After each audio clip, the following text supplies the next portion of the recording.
Former Trump campaign aide George Papadopoulos is speaking out about his contacts during the 2016 campaign, with interesting connections continuing to come to light. One America's Alex Salvi takes a look at the events surrounding the inception of the FBI's collusion narrative.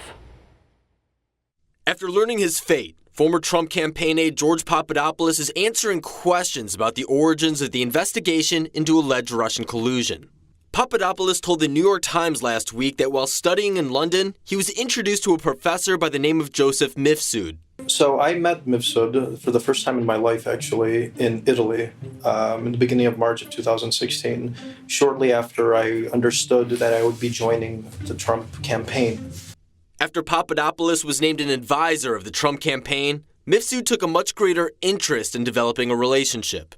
In late April of 2016, just a week after joining the Trump campaign, Mifsud made a bombshell revelation to the advisor. At that infamous meeting is where he told me that he had information that the Russians had thousands of Hillary Clinton's emails. This marks the first time someone on the Trump team was informed about hacked DNC emails, although that information was never passed along to superiors.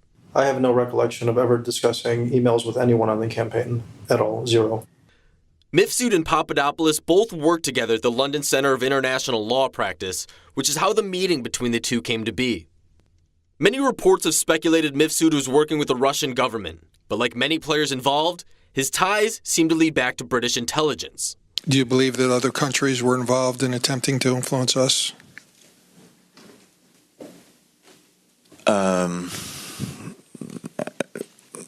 I'd have to think about that, and I want to talk to you about that in closed session. After speaking to an Israeli embassy official in London, Papadopoulos was introduced to Erica Thompson, a counselor in Australia's London embassy who worked underneath an Australian diplomat known as Alexander Downer.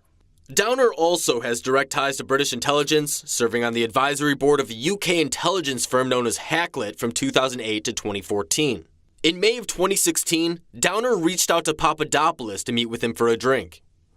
It was at that meeting where Papadopoulos first revealed he had information about Russia's possession of Hillary Clinton's stolen emails, which the FBI says is the basis for launching the investigation, although Papadopoulos rejects that claim. I don't remember talking about that with him at all. So you don't remember at any point in that meeting talking about Russia dirt, Hillary Clinton? Downer sat on the information for 2 months before WikiLeaks began publishing the information in late July of 2016. The FBI opened its investigation on July 31st, with Peter Strzok overseeing the case, with his text messages proving he traveled to London on August 3rd to meet with an unknown party at the Australian embassy. In September, Papadopoulos accepted an unsolicited invitation to meet with Stephen Halper, despite the two never having contact.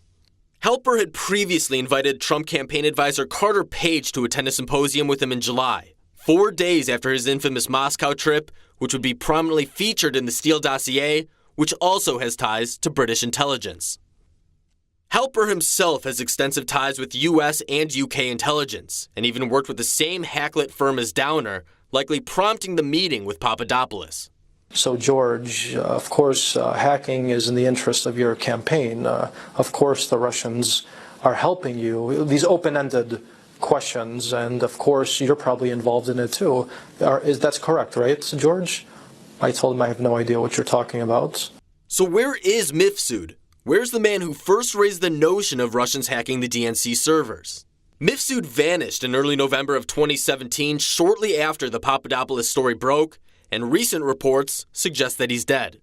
DNC lawyers wrote in court filings last Friday they hired a private investigator to find Mifsud and now believe that he's deceased. The lawyers say all of the defendants in the hacking case have been served, with the exception of Mifsud. A hearing in that lawsuit is scheduled for next week in federal court in New York. Alex Salvi, One America News. Want to see more videos like this? Click on the link below and subscribe to One America News on YouTube, and call your cable provider and kindly demand that One America News is added to your lineup. Call and subscribe today.